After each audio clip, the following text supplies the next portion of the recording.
wanted to get that because I think a lot of people want to write, and a lot of people suffer, and a lot of people are insecure about it, think they can't do it.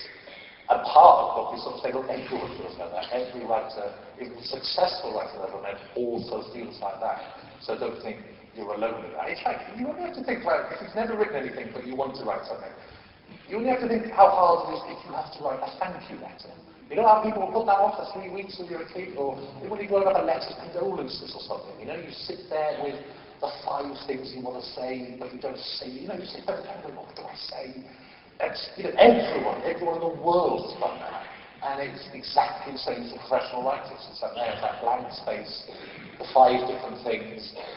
The one that will work, finding it is chiseling all down those options until you get to the one that works. So everyone's experienced it.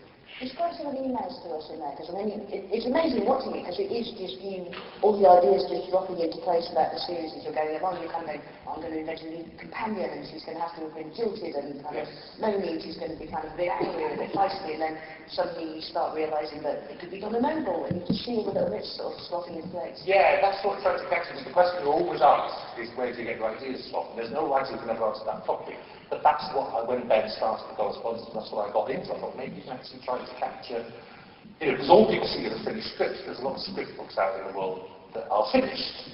And I actually want to see, I've always personally wanted to see a book as the scripts are being written. And so did Ben as well, because it's, you know, when you see the finished page, there's Donna Noble, there's Lawson and Davies, and that's it. But when it's a blank page, anything can develop. You have literally every option in the world open to you. And you go through these long processes of imagining different people, and, you know, even then the book can't even capture everything you're thinking, because that's like trying to capture all your thoughts on a page, which is impossible. So that's why it is such a long book, because you have to go through the entire process. Then you wake up in the morning and you change your mind, and then you might be sitting at dinner with someone, an idea comes into your head. It's all the time. It's constant. Thinking is absolutely constant. And do you think it was necessary to get that happy and that mad in order to be able to do something as big as the show? Because, I mean, you start realising when you're reading the book how much work goes into it, and particularly you're in a very unique position, that not only do you write it and you oversee all the other scripts, but you're having to go to meetings and talk about merchandising, whether Martha's hair's falling off on the dog and all this kind of stuff. I mean, you're totally involved in every way. Yeah. Did it need to be that bad? Could you have delegated looking back and make it a little bit easier? Sure, then take another 5 series? I'm absolutely sure I could have delegated more, and at the moment you do, it all goes wrong. And also, it's like getting an alcoholic-free bar. It's like, I love it. It's like, and I'm the one who invented, you do one spin-off of Torture, then you do the Sarah Jane Adventures. It's my own fault. And everyone else is working that hard as well. It's like if Phil Producer could write a book of his day, that would be shocking.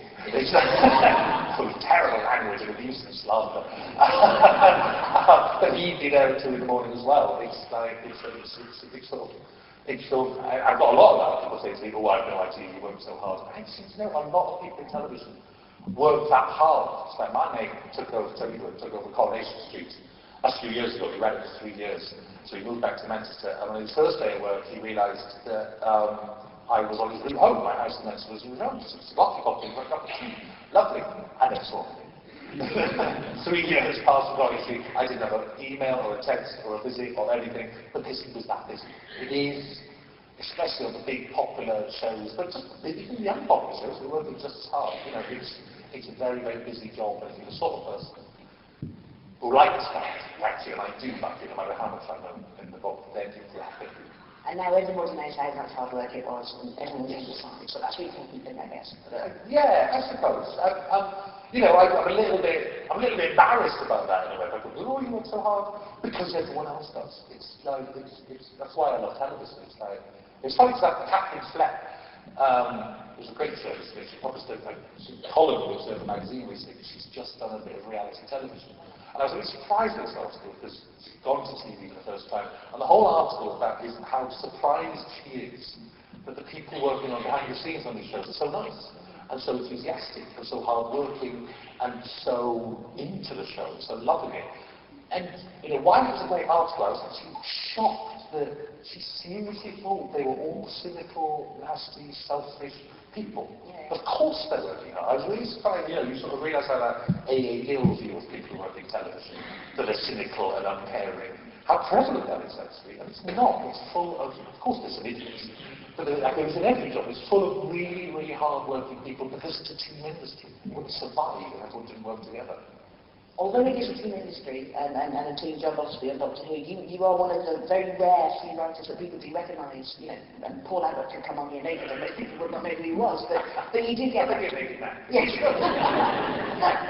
but you do get recognised a lot. And what are the kind of typical reactions when people spot you? What's the usual opening line when they kind of go, oh, they usually lovely, can I have an autograph? And it's funny that side of things, because I don't think that it's lovely, and it's a compliment when it happens. And it's only because we do so many behind-the-scenes programs like Doctor Who Confidential, all the backstage stuff. It's only because we deliberately set out to make Doctor Who so massive. And there's only so much time we can get for an interview with David Tennant. It would all be hidden if we don't. But, bless him, he's slightly busy filming, so the rest of us all have to fill in, which means you do get recognised sometimes. So it's slightly odd. I do think a writer should be locked away in the attic reading. It's weird, but it's a great compliment. And then, I mean, you know, I think two different things, opposite things at once. At the same time, I'm really glad that writers get recognised. We make a big thing about Doctor Who. You know, we announce the writers' names. And you know, someone like Stephen Moffat, who's this sort of enshrined, but you know, we help all that. We're delivering publicity because I think writers should be recognised as much as the stars, actually, because I think they're important people. And you know, we hear about Jonathan Ross getting £18 million off the BBC. You sit there thinking, well, writers never going to get that. That's not sad.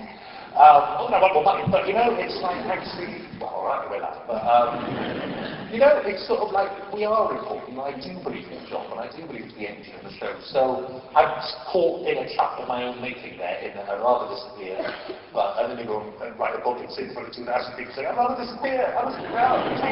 Yeah, what a lie. I'm not really yours. You've been on a lot of incredibly exciting lists, and you've been kind of, you're the most powerful man in the universe, from what I can make out on many things. But how powerful are you? I mean, you came up with an idea for a TV show tomorrow that starred Cher and cost you £32 million. I don't know. What would it call? Yeah. Cher and Sarah Light, maybe it's got a twin. And then you got some yes, amazing. And she fights crime. Oh, what is he called? What is it? Oh, there's no see? That's how easy it is.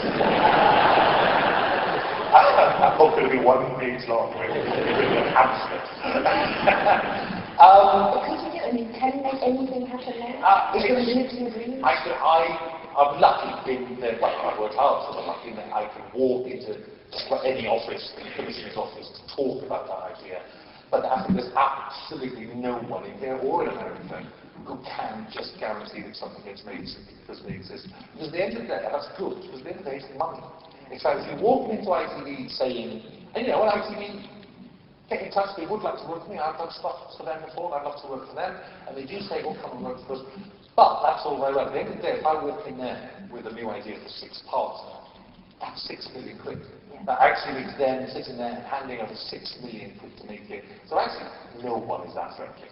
And no one is that powerful to say, I demand, say, you know, they want to know why it's like a bank. In that sense. Why? What's it going to do? Is it going to work? Who are you going to put them in?